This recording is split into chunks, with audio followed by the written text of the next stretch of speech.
एक इंसान ने ना चाहते हुए भी ये साबित करके दिखा दिया कि उम्मीद आखिरी सांस तक नहीं छोड़नी चाहिए। क्यों नहीं छोड़नी चाहिए, ये वीडियो देखते देखते आपको पता चल जाएगा। सोचो क्या हाल होगा आपका अगर आपको 14 महीने के लिए बीच समुद्र में एक छोटी सी नाव पर छोड़ दिया जाए। उस नाव का कंट्रोल सिस्टम भी आपके हाथ में ना हो, ना तो आप बाहर की दुनिया देख पाए, ना ही दूर दूर तक किसी से संपर्क कर पाए, ना तो आपके सर के ऊपर छत हो, ना ही सोने के लिए ज़मीन, ना तो खाने के लिए खाना हो और ना ही पीने के लिए पानी हो। अगर हो तो सिर्फ दो चीज़, ऊपर खुला आसमान और दूर दूर तक फैला हुआ तूफानों से भरा समुंदर। ऐसी परिस्थिति में सोचने से ही रूह कांप जाती है। सोचो कोई इंसान 14 महीने तक कैसे जिंदा रहोगा। बीच समुंदर में ये कहानी है एक ऐसे इंसान की जो ना चाहते हुए भी बीच समुंदर में तूफानों के बीच कहीं अचानक से गुम हो गया और इन भीषण परिस्थितियों में सामना करना पड़ा। पूरी पृथ्वी पर जितनी भी ज़मीन मौजूद है उन्हें मिला भी दिया जाए उससे 3 गुना बड़ा है पैसिफिक ओशियन। अगर यहाँ कोई खोता है तो बहुत कम चांसेस होते हैं कि उसे ढूंढा जा सके। ये कहानी है सैल्वाडोर एल्बरंगा की, जो मैक्सिको का रहने वाला एक मछुआरा था और रोज़ पैसिफिक ओशियन में मछली पकड़कर अपने परिवार का गुजारा करता था। रोज़ की तरह 17 नवंबर 2012 को वो अपने दोस्त कॉरबोर्डर के साथ मछली पकड़ने के लिए समुद्र में गया। जिस नाव में बैठकर वो मछली पकड़ने जा रहे थे वो नाव 7 मीटर लंबी थी। वो नाव ऊपर से खुली हुई थी। उस नाव के ऊपर छत नहीं थी। उस नाव के अंदर सिर्फ एक छोटा सा आइस बॉक्स था जिसमें वो मछली पकड़ कर रखते थे और उस नाव को चलाने के लिए एक छोटी मोटर लगी हुई थी। उन्हें इस बात का अंदाज़ा हो चुका था कि तूफान आने वाला है, लेकिन मछलियां पकड़ने के लिए फिर भी वो समुद्र में उतरे और रिस्क लेकर किनारे से 120 किलोमीटर पैसिफिक ओशियन की तरफ बढ़े। रात को करीब 1 बजे वो समुद्री तूफान की चपेट में आ गए। मछली पकड़ने के लिए लगे हुए जाल उन्होंने वहीं काट दिए और नाव को किनारे की तरफ दौड़ाने लगे। 6 घंटे लगातार नाव को दौड़ाने के बाद वो किनारे से 24 किलोमीटर दूर थे, लेकिन उस वक्त नाव को चलाने वाली मोटर ने भी काम करना बंद कर दिया था। लेकिन नाव में लगा रेडियो अभी भी काम कर रहा था।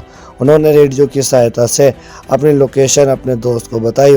उनके दोस्त ने कहा कि वो उनको लेने आ रहा है, लेकिन कुछ देर बाद ही उनके रेडियो ने भी काम करना बंद कर दिया। अब ना तो वो किसी से संपर्क कर सकते थे, ना किसी से बात कर सकते थे।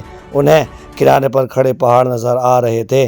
किसी तरह अपनी नाव को किनारे की तरफ ले जाने की कोशिश करते, लेकिन विक्ट्री दिशा में चल रही हवा उनकी नाव को किनारे से दूर ले जाने लगी और किनारे पर खड़े पहाड़ धीरे धीरे दिखाई देना बंद हो गए।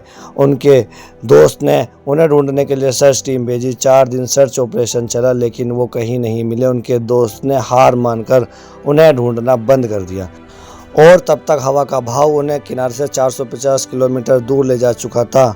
छोटी सी नाव को विशाल समुद्र में ढूंढना नामुमकिन था और ऐसी परिस्थितियों में उनका भोजन था कछुए और मछलियाँ। उन्हें समुद्र में बहती हुई प्लास्टिक की बोतल मिली। जब भी बारिश होती वो पीने का पानी उन बोतलों में इकट्ठा कर लेते और जब बारिश नहीं होती तो वो कछुओं का ब्लड और अपना यूरिन पीते थे ताकि उस विशाल ओशियन में अपने आप को जिंदा रख सकें। सोचो उस समय उनकी क्या हालत हुई होगी। अगर वो किसी को आवाज़ लगाना भी चाहें तो मीलों दूर तक भी उनकी आवाज़ सुनने वाला कोई नहीं था। और ऐसे ही 4 महीने गुजर गए, लेकिन उन्हें कोई नहीं खोज पाया। और 4 महीने बाद एल्बरंगा के दोस्त कॉरबोर्डर ने जीने की उम्मीद छोड़ दी और इस वजह से उसने खाना पीना छोड़ दिया। अब धीरे धीरे उसका शरीर कमज़ोर पड़ने लगा। उसका शरीर इतना कमज़ोर हो गया कि उसी नाव में उसकी मृत्यु हो गई। सोच के देखो उस समय क्या बीती होगी एल्बरंगा पर, जिस समय उस विशाल समुद्र में उसका साथी हमेशा के लिए छोड़कर चला गया। अब उस विशाल पैसिफिक ओशियन में एल्बरंगा बिल्कुल अकेला था। कुछ समय बाद एल्बरंगा ने भी जीने की उम्मीद छोड़ दी और सुसाइड करने के बारे में सोचा, लेकिन एल्बरंगा ने ऐसा नहीं किया और फिर से परिस्थितियों से लड़ने की सोची और सरवाइव करता रहा। लगभग 8 महीने बाद एक कार्गो शिप वहां से गुजरी। एल्बरंगा ने वहां से खड़े होकर इशारे भी किए, लेकिन नाव छोटी होने के कारण किसी का भी ध्यान उसकी तरफ नहीं गया। वो शिप सीधी निकल गई।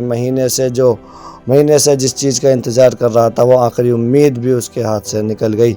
सोच कर देखो उस समय उस पर क्या गुजरी होगी। फिर से उस समंदर में अकेला रह गया।